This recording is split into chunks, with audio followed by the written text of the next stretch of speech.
Good evening. My name is Dr. David Doman, and welcome to another edition of Housecall. This evening's episode is a special one. I have three physician colleagues. We've been colleagues and friends for over 40 years, and we're going to be reflecting on our aspects of our careers, both in the past and what we predict for the future.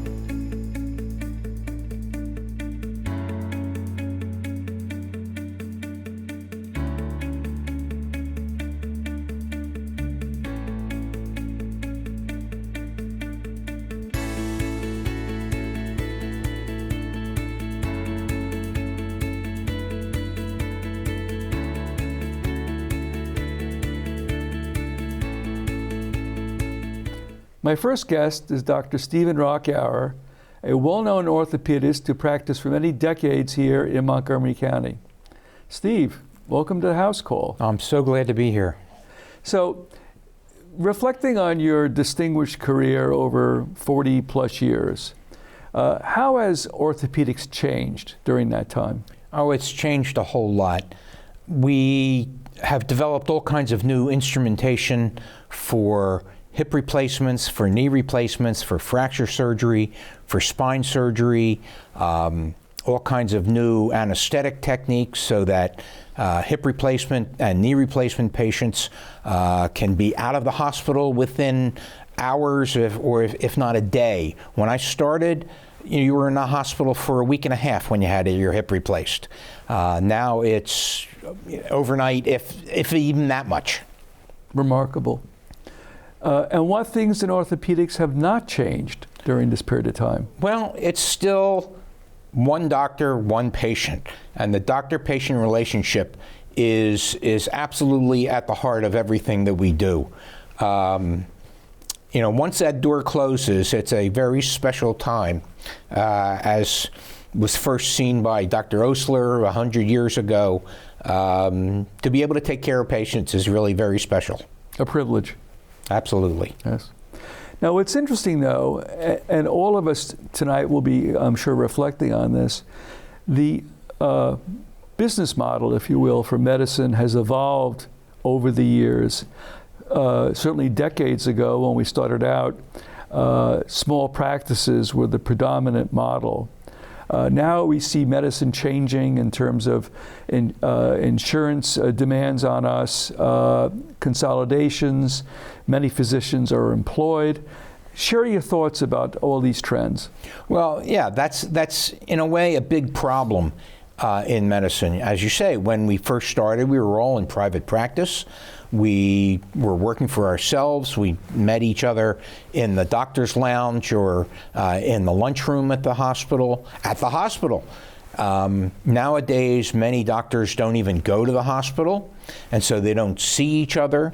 Many are employed. Majority of young physicians these days are employed by hospitals or private equity groups or other large organizations. And being employed, you're not your own boss. Mm-hmm. I went into medicine originally because I wanted to be my own boss. That's not the case anymore. You have to answer to many other people, and that's not necessarily good because their interests are not necessarily your interests or the patient's interests. Sure. Now, of course, given the time demands all of us physicians face, late hours, often working weekends, holidays, how did Anne, your spouse, all those decades, tolerate the time spent away? Well, she was very good at that because she had her own career. And so she was out sometimes, I was out sometimes. We always had child coverage so that we knew what was going to happen. To be sure, she had the vast majority of it, but for a lot of years she worked at home, which was really very good. But then we took vacations. She was wonderful at arranging vacations.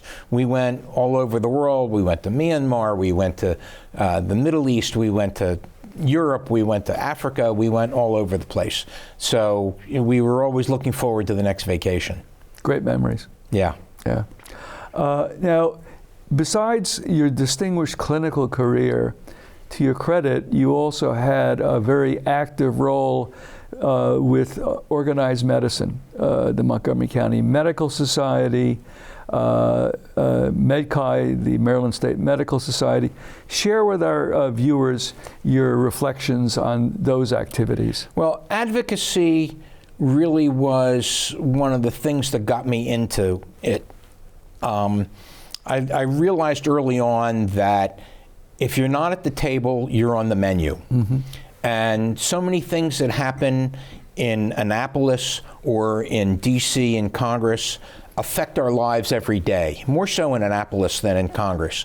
And so I became involved in the Montgomery County Medical Society. I was president in 2006, I think it was. And eventually I was on the board at MedCai, and then I was president there and had done other things. But advocacy, working for the benefit of other physicians and for our patients, really is important, because nobody's going to speak for us or for our patients than us. And legislators listen to us. It's very important. So we have about a minute left for your segment. Tell our viewers what activities kept you sane during your career, and now that you are retired from clinical activities, what sort of things have held your interest? Well, the travel, of course, has been one of the best things we've done. But in the last few years, I've been a docent at the Smithsonian Natural History Museum. As an orthopedic surgeon, obviously, I'm interested in bones and old bones. When I'm in the fossil hall, I'm dealing with older bones. There you go. So I train down at the Fossil Hall, and I take people through 500 million years of life, from the earliest things until the aspect of humans, from Lucy as an Australopithecus to our first steps to all that. And so, I have a lot of fun doing that. I bet. So in terms of other activities besides that, share with our viewers what else you've been up to. Well, recently I started working with a group here in Montgomery County called Bethesda Helps, which brings food to food insecure people, here in Montgomery County, and especially in Bethesda. That sort of shocked me. There was an article in the Bethesda Banner recently that there were people in Bethesda that were food insecure, so I felt I had to do something about that. I'm always doing things to do things for people. Good for you. Well, you're a gentleman with a kind heart, which is why you were an excellent physician, and I guess why we're friends. Thank you for what you do. My pleasure. We're going to pause briefly for a public service announcement. When we return, we'll have Dr. Stephen Hellman, a noted kidney specialist, a nephrologist, joining us. We'll be right back. Mom was always very self-sufficient, but we started noticing things were off. Alzheimer's, it was hard to hear that. Early detection gave us time to seek information and support. If you or your family are noticing changes, it could be Alzheimer's. Talk about seeing a doctor together. We're back. My guest this evening is Dr. Stephen Hellman, a noted nephrologist who has practiced many decades here in Montgomery County. Steve, welcome to Housecall. Great to be here, Dave. So, reflecting on your career and so much you've observed, of course, which specialties have changed, do you think, the most for over the past decades? Well, I started my practice in the early 1980s, and at that time we really didn't even have any emergency room specialists, nor did we have any ICU specialists. And so I would say that those are the two added specialties that came along. At one point, I toyed with the idea of doing my intensive care boards, but I decided to leave it to the pulmonologist to do that. So I would say those are the major changes. I remember doing emergency room work when I was just a resident in training. I would moonlight. But today, the quality of the emergency room docs are much better than they were in my early years. Ditto for the intensive care. With all the increased capacity that we have with the equipment that Dr. Rockauer alluded to earlier, we've had so much amazing new equipment that's come along. I left that area to the intensivists. Sure. And also, if I may add, also hospitalists. Thank you. I didn't say that. There were no hospitalists when most of us who started in the 80s began practicing. And then slowly but surely, I think it was probably around the late 90s, early 2000s that they started becoming more and more, which freed us up to specialize in whatever we were doing.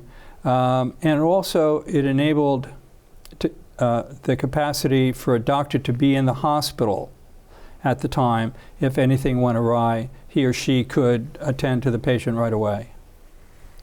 So what would you say has medical practice, how has it changed from the mid to late 80s to now? Oh my goodness, tremendous numbers have changed. When I first started, we only had about two or three medicines for high blood pressure. The antibiotics were limited. The dialysis equipment, which I was intimately familiar with, has dramatically changed over the years. And I would say that the guidelines for how we take care of patients have changed. Every decade it changes. For example, the blood pressure goal has changed over the years. Most recently, when I say most recently, within the past 10 years, it's now down into the 120s, where when I was finishing medical school, it was in the 140s. And you're talking about the systolic. The systolic blood pressure. The higher number. Right, the higher number. So that's one example of the changes that have happened. All for the better, I might say. The other thing that's changed is we didn't really have ultrasound when I graduated, or we didn't have endoscopy. We didn't have a CAT scan. We of course, didn't have the MRI. We didn't have the specialty surgical, the equipment that we have today. It's been a whirlwind change. It's been tremendous, and we've had to keep up with it. You know, we didn't learn it in school. We had to learn it on the fly and on the job. Sure. So it's been a wonderful career. Yeah. It really has. Reflecting on that time period, doctors and nurses, of course, have to work together. Yes. Has there been any sort of evolution about that relationship? Yes, there's been a lot of evolution. I remember in medical school that nurses were considered almost as an afterthought. And as the years have gone by, they've taken on more and more capacity, more authority for themselves. With the social change in feminism, they've developed more authority in the not only the clinical but the administrative component of medicine as well. For example, in my medical school class, we only had 4 women. And now women are 50%, if not more, than most medical school classes. So sure. Yeah, women have, and men now also are going into nursing that we're seeing. Mm-hmm. That wasn't very common when I was in school. Sure. So society evolves and doctors evolve. Yeah, we all move along. And what's interesting about the nursing profession is they've advanced to the point now of specialization. Yes. You have specialists in intensive care or oncology, nurse practitioners, nurse anesthetists. Yes. So that has also been an evolving field. For the better, I might add. Now here comes a very big question. Okay. How has computers affected medical care starting in the 80s and 90s to now, leading up to AI? Oh my gosh, for the good and the bad.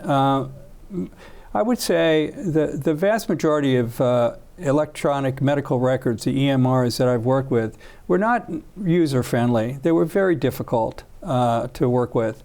And in some level, they added more work for the doctor. So I would say that it's a double-edged sword. I would say the computers, on one hand, they were very helpful in maintaining records. On the other hand, they were at times onerous to use. And one thing you can be sure about is that just about every physician you talk with has some negative comment to make at some time in their life about how the EMRs, the electronic medical records, went along. I will say, though, that by having the computers around, if I need if I can't remember a particular dose of a medication that I've used many times in the past, I can just hit a couple of buttons on my computer and boop, it'll pop out the exact dosage I need to prescribe. So in that area, it's been fabulous. Yeah. So looking back over these 40 years, which specialties were predominant, and has that evolved over time? I would say probably among the different specialties, I would say cardiology probably has evolved to the point of extending people's lives and the quality of their life over the years. I don't see that many great leaps in my area of nephrology. The capacity is improved, our ability to keep people healthy and well has improved over the years. The dialysis system has improved over the years. But I would say that cardiology, in my estimate, and you'll get a different opinion from different people as well. So we have about half a minute left. How have you kept pace with the new developments in diagnosis and treatment? Well, right now, I'm constantly reading. I volunteer at a health clinic in town, and it actually forces me, in a way, to keep reading and keep learning. Because although I'm retired from my private practice, I'm not retired from the field of medicine. Good for you. It's lovely. I love doing it. Very good. Steve, thanks so much for our collaboration over the years on patient care, and thanks for appearing this evening. Thank you, Dave. It was great being here. Great. All right. Great. We're going to pause briefly for a public service announcement. More with my next guest, Dr. Michael Baum, a noted ophthalmologist. We'll be right back.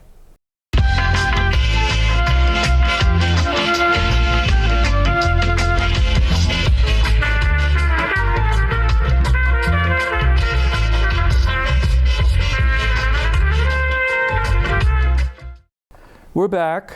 My next guest is Dr. Michael Baum, a well-regarded ophthalmologist who practiced many decades here in Montgomery County. So Michael, eye physician, ophthalmologist. Yep. What advances have you seen in your specialty during the sweep of the decades? Oh, enormous. Our ability to treat pathologies that were untreatable when I trained, a lot of these things have been overcome.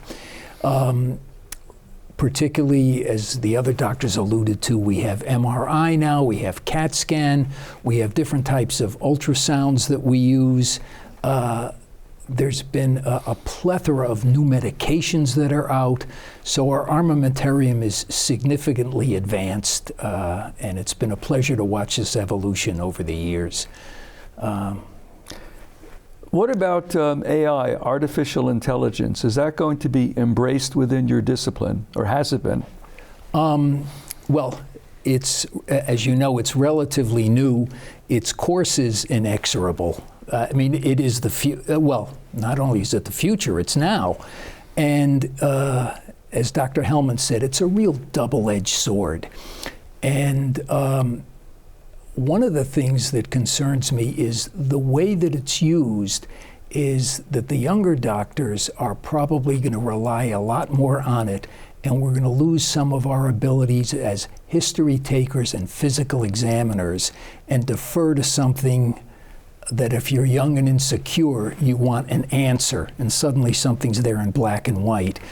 So you really need to be able to contextualize this. And if you don't do that, you're going to run into a lot of trouble. I can tell you as a gastroenterologist, AI has already been embraced during endoscopic procedures where you'll be performing an exam, either an upper endoscopy or a colonoscopy, and an AI is looking along with you and will outline on the screen and verbally comment that there may be subtle pathology that should be biopsied and photographed. Incredible. Yeah. It really is. So what advice would you give people who are considering going into medicine? It depends on why you're going into medicine.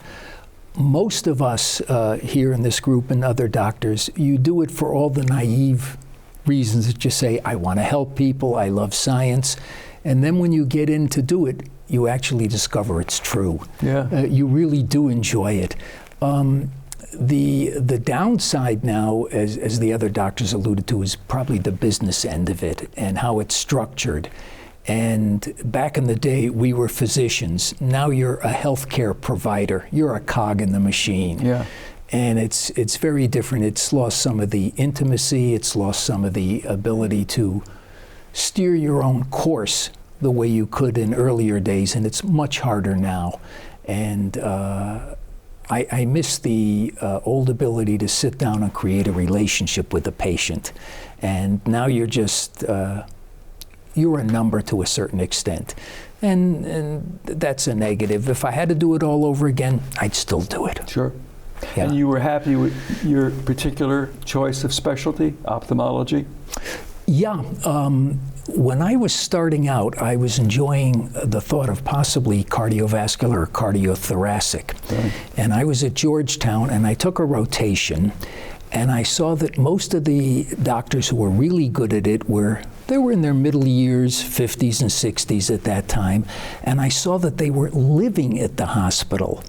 And I said, what's wrong with this picture? Sure. I said, do these doctors have a private life? Do they have children? Do they have wives? When do they get to see them? And I said, not so much anymore. But I knew I wanted to use my hands, and I was very fortunate. I had an uncle who was an ophthalmologist, and I shadowed him for a while, and I said, this is a good thing. It's a nice blend of medicine, neurology, and surgery. And it affords you a comfortable lifestyle when you're not up in the middle of the night. So for me, it worked out very well. That was a very similar calculation I made to become a gastroenterologist. I couldn't decide between being a medical detective, i.e. an internist, or doing procedures like a surgeon. And for me, gastroenterology with endoscopy was a nice blend. It is. Good blend. So what are the differences in running a practice since you started, going back to the 80s to now? It's mostly on the minus side. It's the number of forms you have to fill out. If I said I would shoot myself if I had to fill out one more prior authorization form. Yeah, sure. And because basically we are working for insurance companies, and you're regulated what medications you could use, how you use them, how often you can see somebody. And so it's non-physicians telling you how to be a physician. And coming from the outside, it's to the patient's disadvantage and to our mutual unhappiness in that regard. Sure. Yeah. So given that escalating frustration, when did you know it was time to retire? When one of my mentors, when he retired, I thought he was too young, and I called him up and I congratulated him. And I said, but you're too young. Why are you retiring? And he gave me the simple answer, oh, you'll know when you know. And I said, yeah, that's a non-answer, but it's the right answer. And I just said, I've done what I needed to do. I'm happy with my accomplishments. And now it's at the tail end, and I'm so regulated by external forces. I said, that's time. But I had been doing it long enough and well enough that I still felt I did a good job. I'm happy with how things went. Good for you. Yeah. Good for you. What is your relationship to medicine now? And we have 1 minute. It's still there. When I retired, I realized I can't sit home and watch Oprah reruns. I need to be doing something. And I was fortunate enough to be able to go down to the residency program between Georgetown and Hospital Center. And I train the residents now, and the social interaction is great. As you know, residents they're already handpicked, they're already bright. They desperately want to learn, so you've got attentive students, and as we all know, they wind up teaching you just as much as you teach them. So it's been a really nice last chapter for me, and I'm still doing it and looking forward to continuing doing it for a long time. Good for you, Michael. Yeah.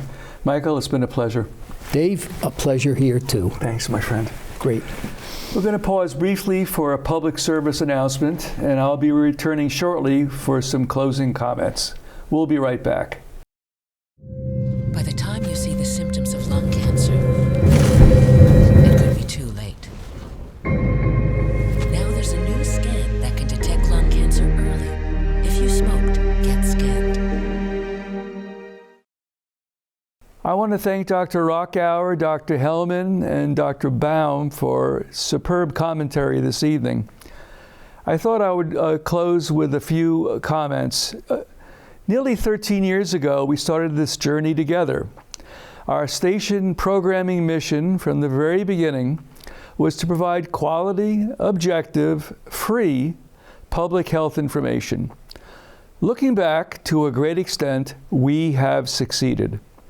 Over the years, I've interviewed guests about the latest developments in hypertension, diabetes, heart disease, cancer, Crohn's disease, autism, depression, and many other topics. Indeed, we have discussed with specialists the latest weight loss options, glaucoma, low back pain management, and chronic kidney disease.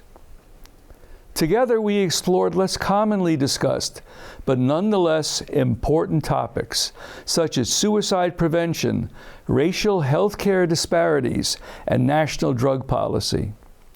We even provided a 30-minute home introductory CPR course. I was very proud of that one in particular. When the COVID-19 pandemic hit, our team continued through Zoom to be here for you, with frequent public health department updates. Indeed, I interviewed the director of NIH vaccine development to let you all know help was on the way. It has been a great ride that I will always cherish. The program will be my last as host of Housecall. My wife Penny and I recently sold our Maryland home and decided to split our time between New York and Fort Lauderdale to be closer to family and 6 beautiful grandchildren. The station is in the process of confirming a new host for this program. I have every confidence that the public health information legacy we have created will continue. I want to thank my terrific team here at the station. I want to thank you, the viewers, for welcoming us into your homes. On a personal note, I want to thank my wonderful family for their love and willingness to even laugh at all of my dad jokes. Of course, I have to thank and celebrate my beautiful bride, Penny. We are 50 years married and still going strong. I really struggled about how to say my final goodbyes to you, the viewer, and the studio team. After all, we've had this relationship for almost 13 years. After some reflection, I realized the most heartfelt farewell was, "Happy trails to you until we meet again. Happy trails to you until we meet again. Happy trails to you till we meet again." Good night and be well.